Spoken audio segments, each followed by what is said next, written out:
Hi guys, welcome to SOuP on YouTube. My name's Jeremy, and in this tutorial I'd like to show you some procedural modeling techniques done using SOuP.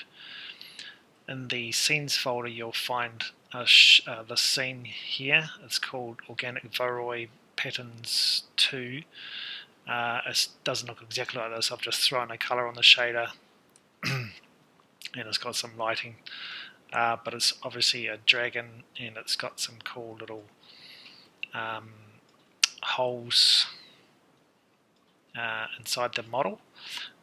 So I took a look at it and I went through the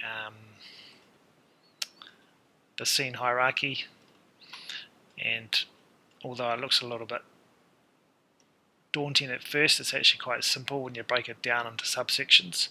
So I'll demonstrate on a simple cube. So let me just create a new shot and create a cube. It's a sphere, create a cube and scale it up. Now we want to increase the SubDS on it. And let's just change it to wireframe and shaded mode so we can see what we've got here.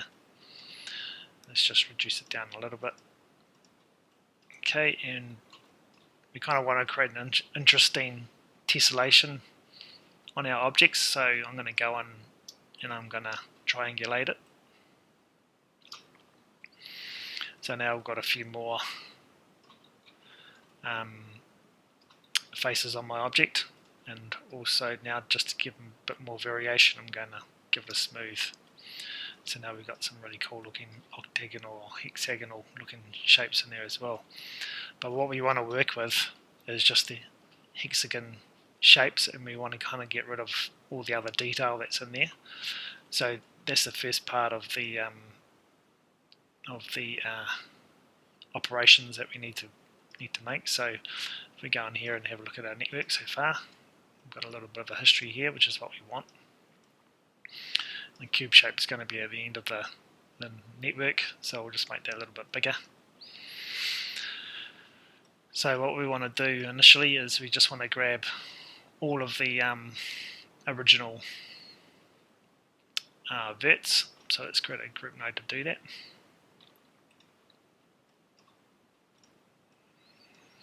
And by original verts, I just mean the verts that are created after the triangulate. So let's hook that up. Output and geometry. And to do that, we just make sure the component type on the group node is vertex, and in the pattern we can just type the star, and that'll select all the verts. Okay, so from there we want to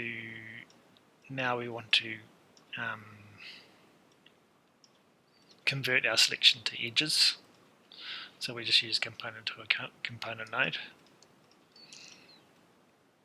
And we've got our components to in components. So actually, just to make this a little bit easier, I'm going to name my group. So original verts. Okay, and component to component, and it's going to be verts to edges.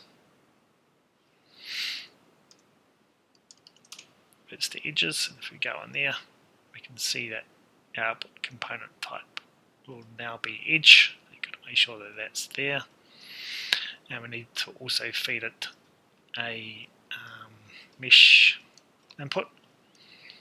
So we'll do just that.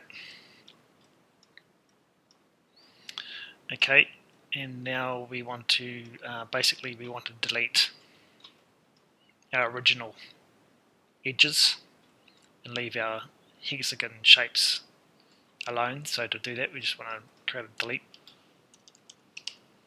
delete component node. Let's try it again. Always do that. Hit the enter key instead of the return. Like so.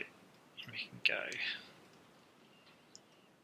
our components, delete components, and we just want to use the smooth face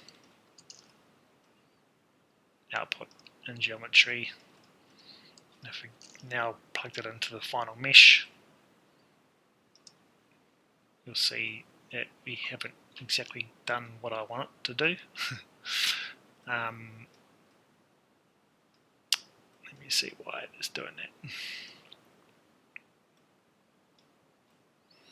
So after Triangulate, got my mesh, vertex, edges, component type the edges there.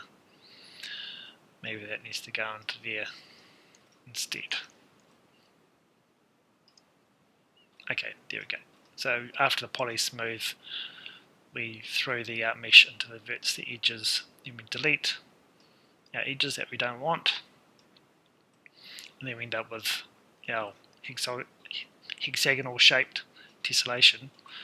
So this is going to give us an interesting surface to work with, but there's still one problem here, and if I just select all the verts, you'll see that after deleting all the edges we've got these additional verts that we don't need.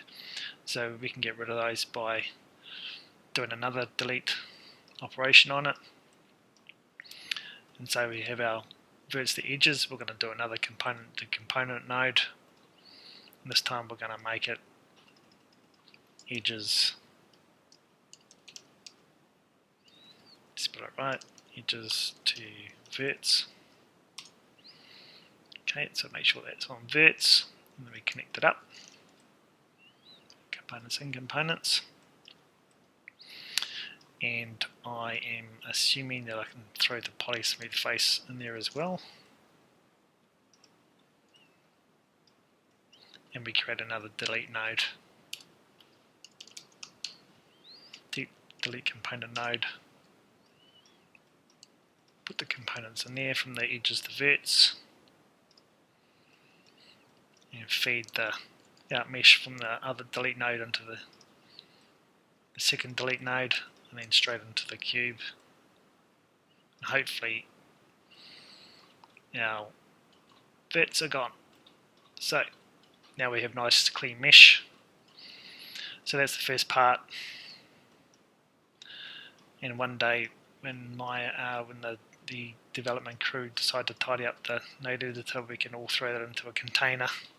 Be nice to have some input outputs from the container, but that's in the future hopefully. So the first part of the network's done. The second part is actually doing some modelling with our mesh. So again, this is going to be the end result. The P cube shape is going to be the end result, so we'll just move that along. And after the delete component, we need we're going to bevel our edges, so we're going to get a group node.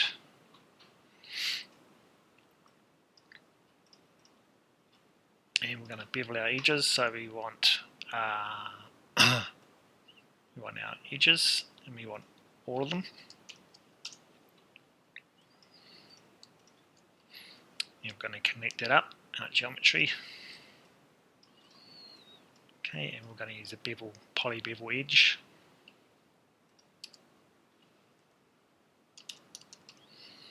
A poly bevel one there. Okay, and we're going to throw our edges in. So feed the components into the poly bevel. And our mesh object. Okay, and if I just throw that into the final mesh as well, see what we've got. So we just need to, oh, okay, so something's happening there, but obviously it's not quite what we want, so we need to reduce the offset a little bit down to something like 0.01. It's getting better. Okay, so that's better. So now we're getting some overlapping of our edges. Okay. Now what we want to do is we want to start deleting some faces. So if I now drag out another group node and connect the delete component into that geometry, and I just say, okay, I just want all my faces. Okay, all my faces there. And so these, actually I'm going to rename my group node there to edges, and this one up here to ridge faces. Okay. Now what I want to do is I kind of want to compare or get the intersection of the faces after the poly bevel and the faces before the poly bevel, so I create another group node for that, and original faces there, and I want faces intersect over here, and I'm going to throw in it after the poly bevel, the output mesh in there, and we need to make sure that on the faces intersect we've got mesh face, and we want all of them, oops, the star, all of them, same for there, and for our input components we want to change it to intersect. Now at this stage you probably won't see anything, well you won't see anything because nothing's been done to the actual mesh object itself, so what do we want to do? We want to actually delete some components, so let's throw in another delete component node, output the components again, feed in geometry, and then feed in the geometry mesh, and if all goes well, there we go. We have our deleted faces from the intersect function inside the group node. I'm just going to pin all those so they don't start jumping around. So I just like to swap these around a little bit, just have them in a different format for my liking. So from here, now that we've got a pretty cool shape, what can we do with it? We can grab the faces again, so another group node. Okay, so our components and geometry, and then I'm going to select all the faces. Okay, and we want to extrude faces, so extrude face, poly extrude face, our components, our geometry, input poly mesh, feed that into the final mesh, and if we go into the extrude face node, go down to local translate, and we can start playing around with our extrude. Okay, so we've got some nice extrusion there, probably a little bit too much for my liking. Go down to 0.5, maybe 0.03, sorry.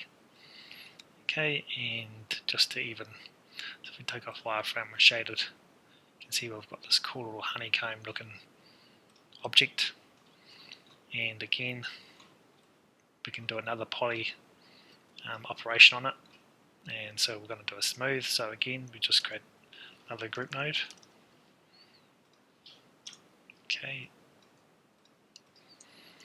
feed the output into there, make sure we've got faces selected, and we want all of them selected, and then we just want to grab a smooth, poly smooth face, hit OK, and feed our components and mesh object into there, and then finally we feed it into our final mesh, and you'll see we end up with a cool looking honeycomb looking cube, just like the dragon. So going back to the beginning, we've got a cube and we can actually muck around with the SubDS, and this will all update on the fly. I'm not quite sure, I should be able to go further, higher resolution on this, even though my system's pretty slow and chunky. So as you can see, it's non-destructive and procedural, and you can change settings as you go along, increase the resolution.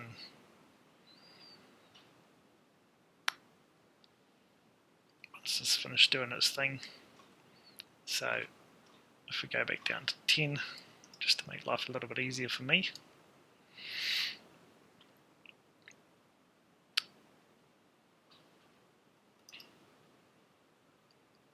Okay, that's a bit easier for me now to work with. So we throw in a triangulate just to make the surface tessellation a little bit more interesting, and a poly smooth face so we get the other hexagon shapes.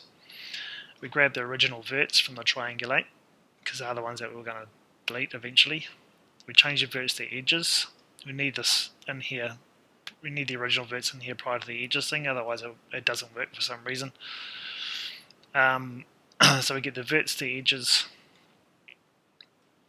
and we pipe in the result of the poly face into the verts to edges, the edges to... so we've got a delete component, so we get rid of our edges that we don't want. Then we've got to get rid of our verts to clean up our geometry. Okay, so once we've done that, that's the first stage done. And then we move on to this, actually doing some operations, extrusions and things to our mesh. So we want the original faces and the edges from the group node. Then we poly bevel our edge. Then we get the intersect faces from the poly bevel. We intercept those, we delete those faces that we don't need, extrude them, and then we smooth them, and then we end up with that. So what else could we do with this? Well, if we just duplicate our end mesh, make it a bit bigger, just say we want to kind of have an inverted poly mesh in relation to this, we can say after our faces intersect, or instead of, if we just create another group node and we want this to be faces inverted, and that all in capitals please, faces inverted, so we want all faces, okay, and we want to intersect, so we want the same setup here. We want the original faces going in our components and components, and we want the mesh data to go into this place. So now we have exactly the same as this one, but to invert the selection we just go down further on the group node and we can just hit invert, and now hopefully we're going to get an inverted selection. If I just move this over so you can see. Okay, so inverted. Now we want to create another delete component node. So now we're actually deleting the other faces. So our components, our geometry, and mesh. And now we've got the invert faces deleted, and we have the internal faces selected. And we can do the same thing as we did up here. Create another group node, select all our faces,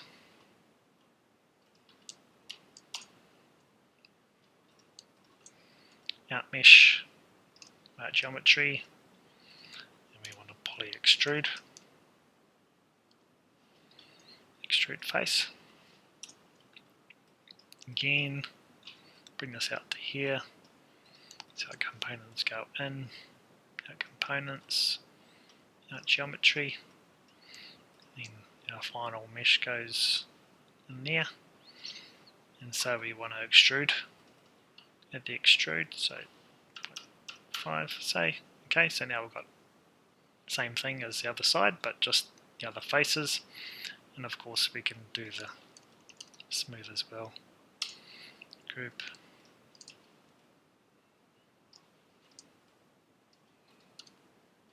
And poly smooth. Poly smooth face.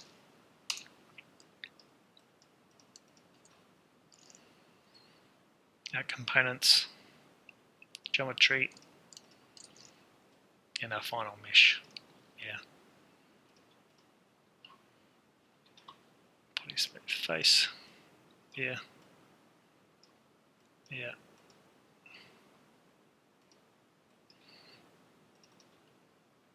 Okay, so got to select the face there on my group object, and then we hit, and then we've got it. Got a little smooth there. Okay, so you can do all sorts of things. You can colour them, different colours. So that's just an example of what you can do, the power of the group node and the component to component node, of just mucking around with the different components and exchanging different components together and operating on poly meshes, creating all sorts of cool little designs. If you haven't seen the previous video on the Smart Connect tool, take a look at it. It allows you to make connections just by using the marking menu. If you notice, I was doing that quite a bit. It definitely speeds up the your workflow, so I highly recommend that. So hope you enjoyed that. If you have any questions, just jump on the forum and we'll be happy to help. Thanks a lot. I'll see you in the next video.